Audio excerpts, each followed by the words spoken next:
Has the blockade started, sir? Yeah, started 10 o'clock. President Donald Trump said a U.S. military blockade of ships leaving Iran's ports had begun on Monday, as Tehran threatened to retaliate against its Gulf neighbors' ports after peace talks failed to end the conflict over the weekend. If they don't agree, there's no deal. There'll never be a deal. Outside the Oval Office, Trump said Iran had been in touch on Monday and wanted to make a deal, but that he will not approve any agreement that allows Tehran to have a nuclear weapon. We're not going to let that happen. Earlier, Trump warned that any Iranian fast attack ship that goes near the U.S. maritime blockade would be, quote, eliminated.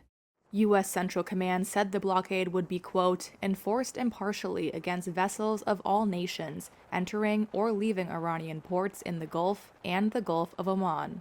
2 Iranian-linked tankers laden with oil products left the strait on Monday before the deadline, LSEG data shows. An Iranian military spokesperson called any U.S. restrictions on international shipping piracy. NATO allies, including Britain and France, said they would not be drawn into the conflict by taking part in the blockade. Instead, British Prime Minister Keir Starmer told Parliament on Monday that he and French President Emmanuel Macron will convene a summit of leaders to, quote, ensure freedom of navigation in the Strait of Hormuz. And let me be very clear.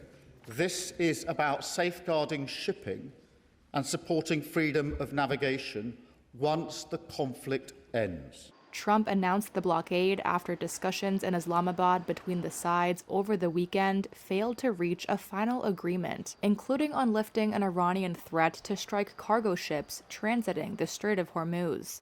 Those talks came after Tehran and Washington agreed last week to a 2-week ceasefire. But on Sunday, Washington said Tehran rejected its demands, and Iranian Foreign Minister Abbas Araghchi said they had encountered, quote, maximalism, shifting goalposts, and blockade from the United States at the talks. Pakistani Prime Minister Shehbaz Sharif said efforts were still on to resolve the conflict.